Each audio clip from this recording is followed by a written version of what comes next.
Can I please get a quick show of hands? Who here is in the I'm from a club camp? Or sport, okay. Who here is from the I'm from a school camp? Okay, thank you. Who here is from I'm from a healthcare provider in some way? Okay, look, the numbers are going up. And who, that must leave the rest of you who's here in I don't like putting my hand up in workshops camp. There we go, always one, congratulations. I'd like to begin by telling you something that happened on Friday. I usually prepare for these things pretty late, and this is exactly why, because there's always something that happens just before something like this. And it was Friday morning. I was hungry. Now, I'm going to give a little bit of a brag, and I was at the boat show down on the Gold Coast. It's all right, I didn't buy a boat, you know, although I had $1.8 million just burning a hole in my pocket. But I was hungry at the beginning of the day, and because I'd turned up, I wanted to get there early, you know, have a nice long day, and found a nice place for a cup of coffee. You know, I think it was about $19. And then I wanted something for breakfast that wasn't a ham and cheese croissant that was just dripping with ham and cheese. I wanted something a bit healthier. And then I found a few other places that had the full cooked brekkie with the hash browns and the sausages. Now, I'm not saying that there's anything wrong with that. It's just not what I felt like. And I walked past the tent and it said, you know, it had a great big long menu. Obviously, they were going to be cooking food for the whole day. But the thing that caught my eye was the bacon and egg roll. I thought, that's exactly what I want. So I stood in line. The line was just a smidgen longer than the line I just stood in to get a lovely cup of coffee outside. So you know what I'm talking about. It was one of those lines that you stand in like this. And you move, and then you move, and you move, and then you move. Finally, I got to the front after a long... Luckily, I had good company with a friend of mine. Got right to the front. And then, when I was about 3 from the front, I heard the chap behind the counter say, "So we've got everything on the menu except the bacon and egg rolls." They'd run out, and I ended up having a greasy burger that didn't make me feel as good as that bacon and egg roll would have. So that was recently, but I'm going to take you just a couple of weeks before that, when I was at a club, which is a client, and I was a bit peckish, so I went to the canteen. I always try and support the local. You know, I don't want to just go and buy some garbage on the way home. So I went to the canteen, and again I stood in line, and it was, you know, when you pick it, that the line gets really long, and of course it's the time when everyone's getting hungry. So you're walking past and going, "That's fine, I'll go later." And you walk past and, "That's fine, I'll go later." And then when you're hungry, you go, man." So again, with the standing in line and the moving up very close, and then I finally got to the front and placed my order, and there was some good food on offer.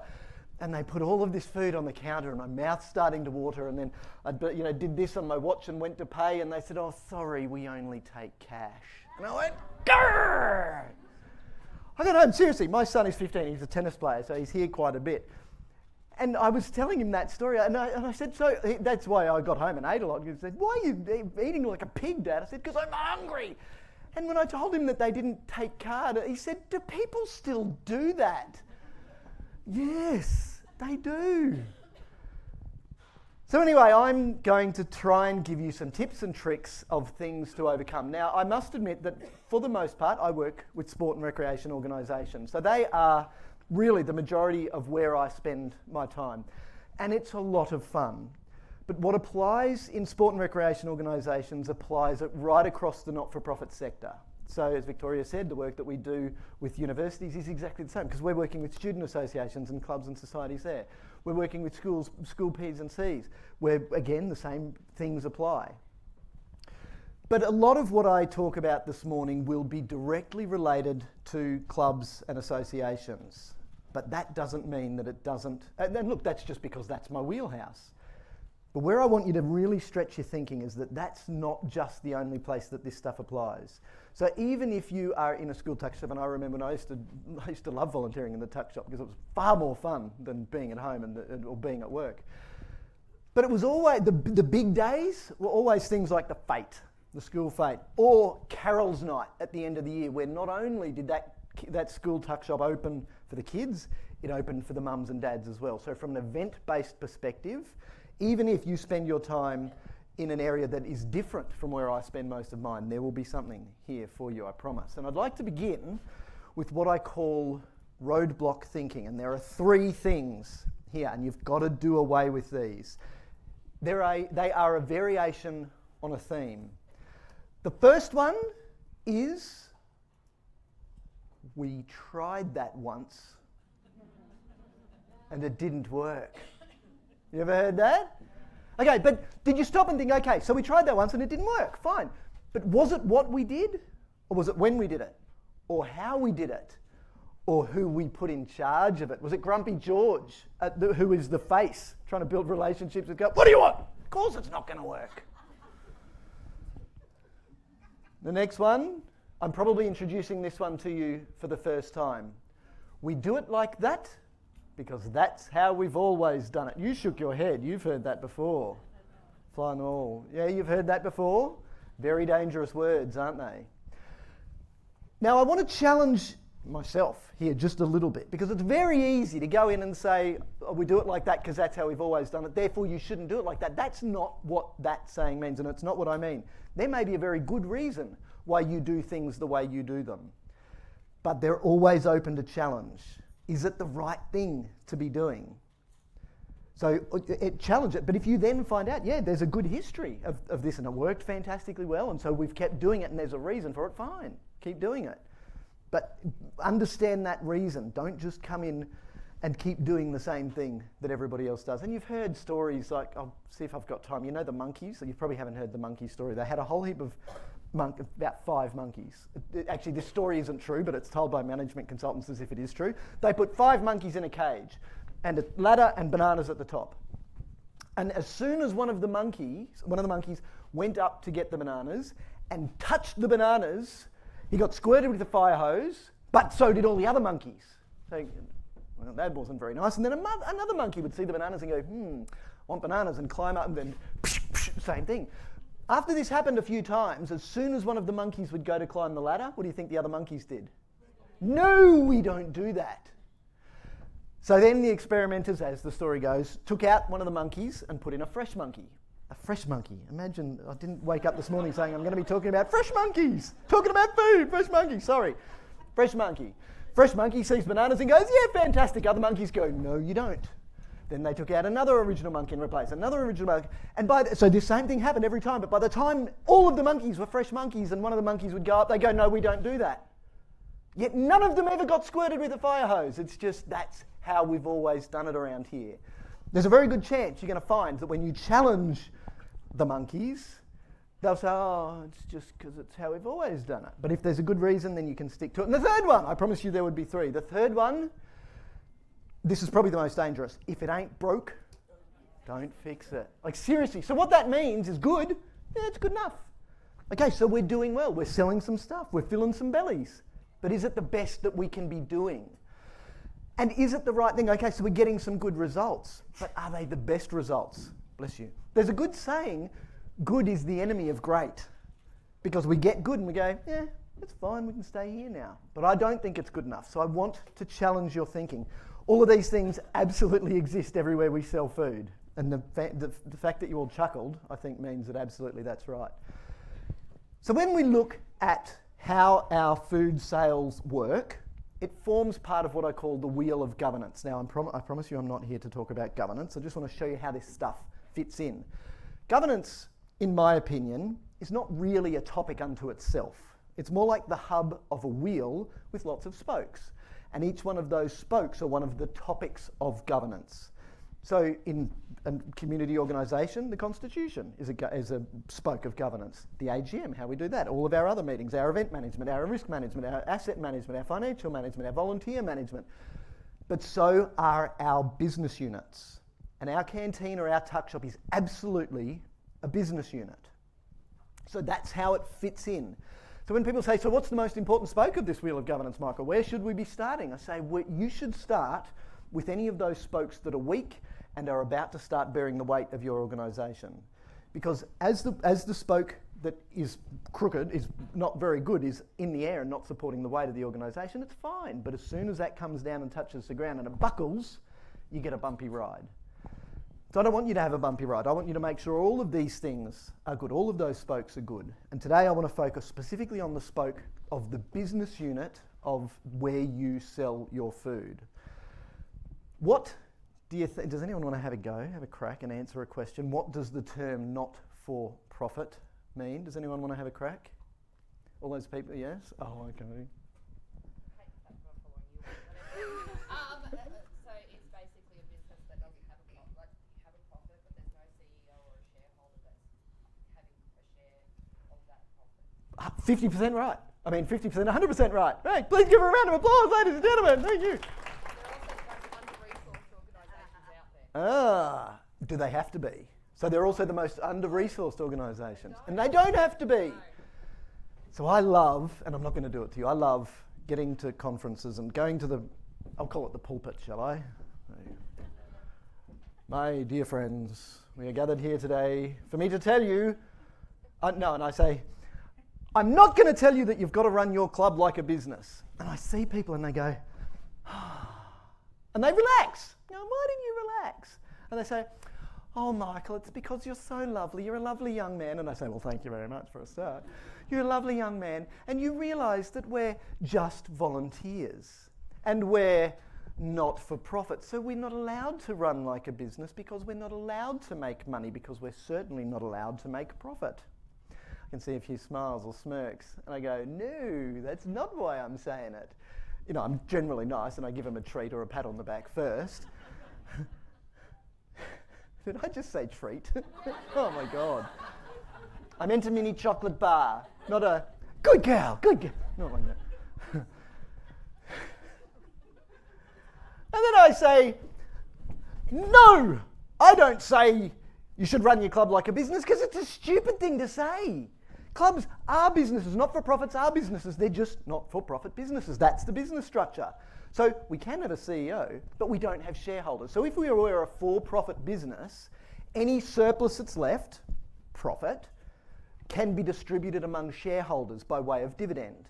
This is the only difference. In a not-for-profit, our members are like our shareholders. We're a member-owned organisation, if you like.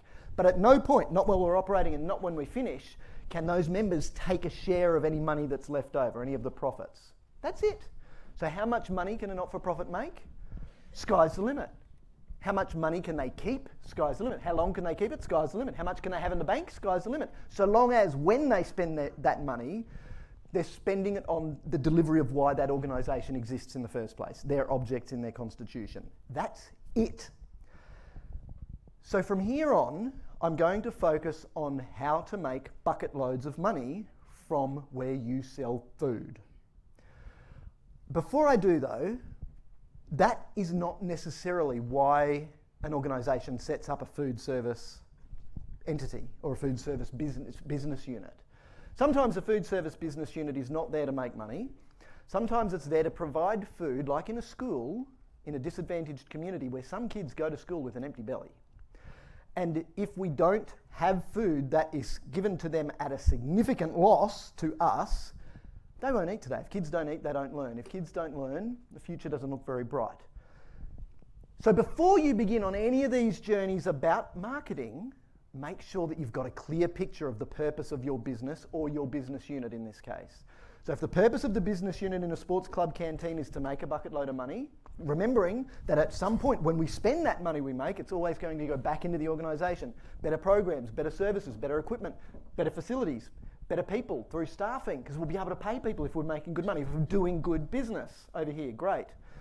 And let's set it up like that, let's run it like that, and let's market it like that, let's promote it like that. But in the case of an organisation that is setting up a food service outlet altruistically, then be very clear on that before you start, because the way that you operate needs to be different. And when you get a new person, whether they're a staff member or a volunteer, make sure that they buy into that as well. They need to understand why you exist. So be very clear on that before we go. So let me begin by talking about business models, and I make no apology for the fact that I'm thinking now on this side about making money about the people who come and buy food as customers. They're not members anymore, they're customers. So in business, because we're in business, how do we treat our customers and how do we interact with our customers? So let's start by looking at the business models that we can use to set up a food service outlet. And we'll start by outsourcing. Outsourcing simply means we're not doing it anymore, somebody else is going to do it on our behalf. Now the reason that they're just, to show you behind the curtain, and I know that even if you're school healthcare, you've been involved in clubs, you've been involved in a community kindy where you're a reluctant volunteer, you know what I mean? Volunteering is time willingly given in the Volunteering Australia example, and we'll talk about that in a minute. You know, when you feel volunteered, somebody put your hand up for you. And canteen and tuck shop rosters are exactly like that. So we get clubs where you've got people who are reluctantly standing in the canteen serving food, watching their watch, because they want to get out of there in their hour. So that's how that normally works in the roster. But then we get to netball. Where's Paula? I saw Paula before. When we get to netball and we've got netball rosters, it's not only the roster of the people who are working in there, but it's also the club. So we've got a roster of the club, and now it's your club's turn, and then those clubs have to go and find the people. Oh my God, and people love it. And so they say, bugger this, let's get out of this, and let's just outsource it. So in this instance, what can often happen is we say, let's just set a lease fee, let's say maybe 10 grand a year. That's the fee that we take, and then this organisation does everything. It can be private or it can be commercial. So private, it could be literally a family that's running the food service outlet for us here, and they just pay us a fee to do it. But if you are on council land or state land, make sure that you engage with, by way of a lease, make sure you're engaging with council first, because there are some limitations to what is then a commercial activity happening in a not-for-profit leased space. A little bit complicated, but make sure you ask. Don't just go and do this. So the next one is a bit of a variation on this theme, and it's where we have a community partnership model. So it's basically the same, but instead of it being a private family or a commercial enterprise, it might be another service organisation like a Lions Club or a Rotary Club. In fact, the bacon and egg burger that I didn't get on Friday morning was a Rotary tent, and that was really cool.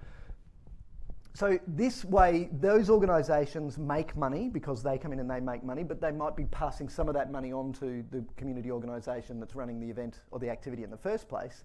But when these guys make money, that's the money that they use to be investing in their programs both domestically and abroad. So this is kind of sharing the love of the money that can be made through food service outlets as well, and it works pretty well. The next one then is what I call overlay. So this comes from an event-based way of thinking. The benefit of an overlay approach is that we don't need the capital investment of having a canteen or a kitchen or a tuck shop of our own in the first place. So if we don't have access to that capital money to build it in the first place, we can just outsource to the likes of food trucks. Now the benefit of overlay is that you can scale it up and scale it down as you need to. You can even use overlay to complement what you're already doing with your existing facility. Just make sure there's no conflict of what you're selling.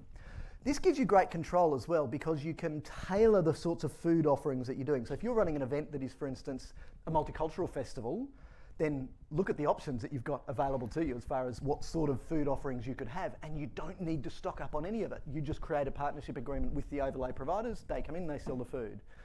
If you are promoting healthy eating, then obviously the trucks that you bring in, you want them to be on the same page as you from that philosophical mindset, to be bringing in that sort of food. And the final one then is a profit sharing arrangement. So it's very similar to the outsourcing, but instead of outsourcing based on like a lease fee, it's whatever we do here, you get X% of the profit and we get Y% of the profit, or X and X if it's 50-50, 70-30, 60-40. We make an agreement, and then we can have that partnership again with a family, with a commercial provider, with another service organisation, with another club or entity. But my warning here is when you set something like this up, don't get greedy. Don't go moving the goalposts down the track, because where I've seen these fail is when clubs go, oh, look, those buggers are making heaps of money out of this, we should go and take more of the pie, and then the whole thing falls over. So set it, and then don't get greedy, because remember that if they do really well, so are you. It's profit sharing, and so it's all about making good profit. Let's now get into where I think the real goodies live. And it's about how we can promote what we're doing and how can we make sure that we're giving ourselves the best chance to make lots of money from what we're doing. This is just simple marketing. I hope that I'm not going to teach you anything in the next few minutes as I show you a few little dot points here. So I've got 6 ideas that I'm going to share with you. I've got a blog that's on our website. If you search CPR group More Than the Crumbs, it'll come up. So it's getting more than the crumbs. It's how can we make sure that we're getting more out of this? And there's even more ideas there and a bit of a detailed explanation in them. But the important thing is, before you begin any marketing, make sure you are clear on your purpose. What do we want to achieve from this marketing? Do we want to achieve better sales? So therefore we're making more revenue and making more profit. Do we want to achieve community connectedness? So is that why we're doing this activity? Is that why we're running the event, or is that why we're running the food service outlet? But be very clear on that, because your marketing messages need to be built strategically based on that core purpose first. And let's start here with engagement and promotion. So how do we do this? It's actually really simple because you've got something great. So especially if you are changing from a typical, more leaning towards the unhealthy side of food offerings to moving towards healthy food offerings, this is a great way to be getting those messages out. And certainly, as the panel was talking earlier, don't just go and make one change in one hit, because what that can do is to call a spade, it can really annoy people. They can go, where's my bloody bucket of chips? And where's my pie? Well, if we phase that, then we've still got the chance to make people be able to buy in. But let's let people know through our marketing channels. So what are our marketing channels? The marketing channel that is probably the best here is obviously social media. And while the kids aren't on Facebook anymore, it's certainly a great way for community organisations to remain connected now through, all the change through COVID, all the kids got off Facebook because all the old people got on it, old people. But it's still a great way to connect. So how do you then make engaging posts when you are doing social media engagement about your food? Take a photo of the food, seriously. How many times have you been to a restaurant or a cafe and you see people and the food arrives and before anyone touches anything, they align the fork and the mimosa there and then this and then this and then they're getting the partner in. Eat your food for kind of... People love looking at photos of food. Here's something even better. Let's say we're moving towards creating something like a signature dish. Like I think one of the examples that I've heard is the fullback burger. Now, if somebody's made up the fullback burger, and you can rip that off if you like, post about the fullback burger and tell the story of the fullback burger in your social media, and even have a photo of whoever it is that invented the fullback. It's a burger, for crying out loud. It's just got a cool name. Good photo, hey? Anyone? Oh, maybe I'll selfie it? No? The other thing that you can do is not only be posting your posts on your social feed, but you can also connect with other community groups, with community pages in your area, because that's a way to get great reach. And the benefit of doing that is not only will you be making sure that your existing customers know what's going on, but I'm a sucker who will go to a school fete for two reasons. Firstly, to go and buy all the books that I want in the bookstall, but then to get what I call the fate burger, because it's my one treat. But so I will go. So when that sort of stuff comes up in my feed, I'll go, and I'm not even part of that school.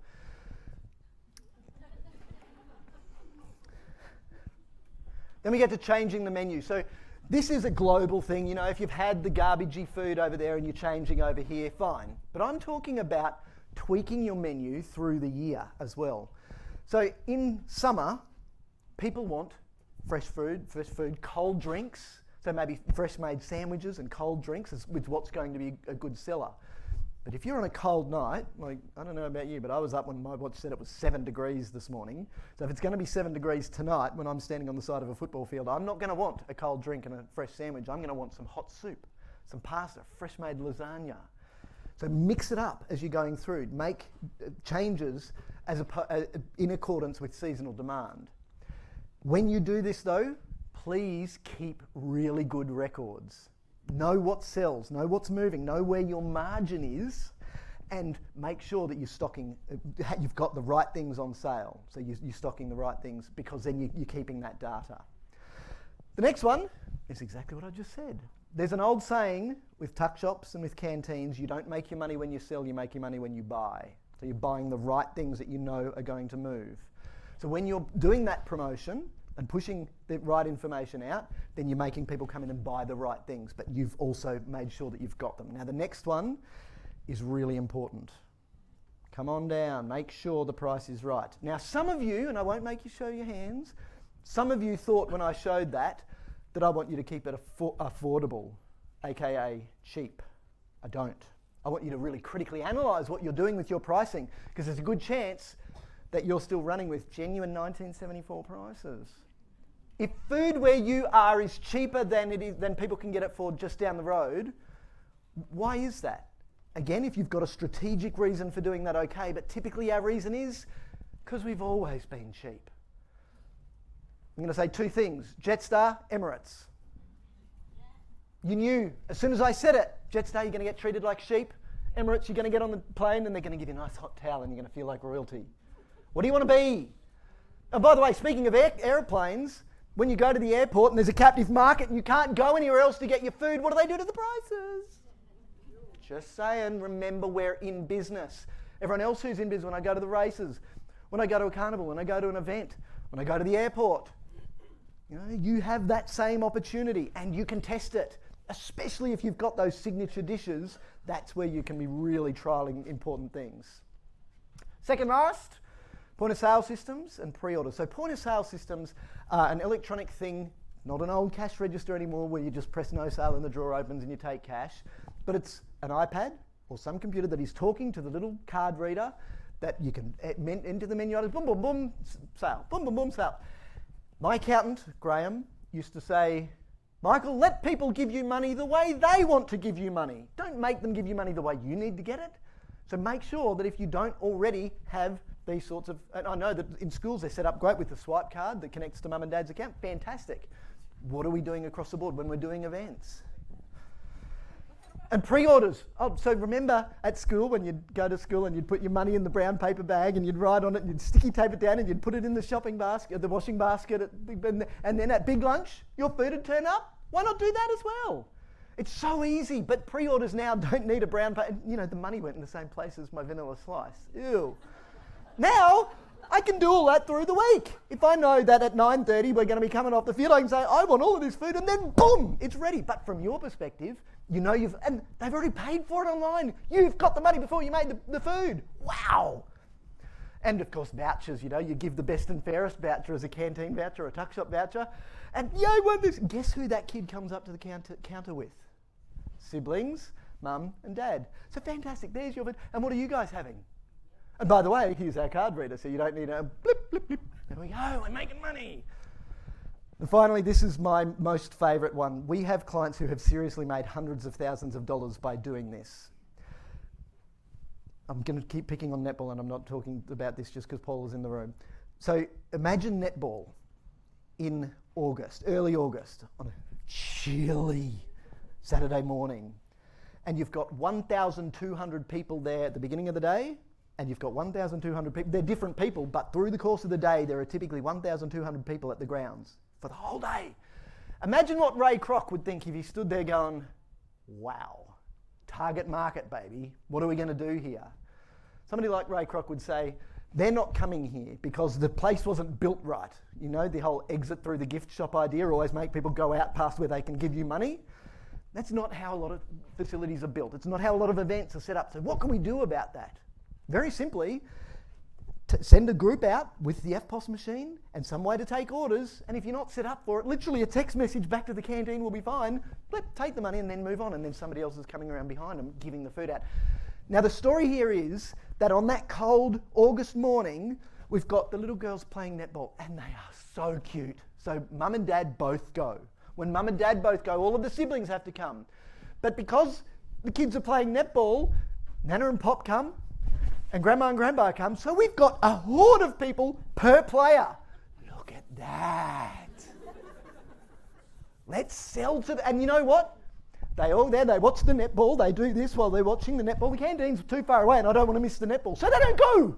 Now, even if you've just got a whole heap of cheap pod machines in there, you're still making espresso coffee. Churn it out, churn it out, churn it out. And then when you don't sell anything to them, they don't go there, they go back to the car. You know what they do on the way home? Stop at Macca's, don't they? Huh? They do. You can just get there, gonna spend it anyway. You take it and you give them the experience. But you've got to do that extra tiny bit of effort. Because this is so successful, it's also the sort of thing where I encourage clubs to say, don't just do this with volunteers on a roster. Let's actually pay people to do this. Let's provide all of these players who are going to be playing later in the day, let's give them a salary job, a wage job to do this. This is fantastic, or casual at least. Fantastic opportunities. So I hope that by going through this for you, I've given you some food for thought. See what I did there? Oh, thank you. I'm a dad, so it's okay that I tell jokes like that. So here are some ways that you can get in touch with me, and I would encourage you to go to, particularly the basket case clubs. There's me and my brother Steve. We did an episode about this. There might have been a few more naughty words in there than I had today. But it's our podcast, cprgroup.com.au/podcast, and it's episode 39. So if you don't want to read the blog, because you don't read in the car because that's not very safe, but you can have a listen to that. So it'll give you a bit more information as well. And of course, if you want to get in contact with us, you can click the code there. And if you want to leave me a 5-star review, I'd love it.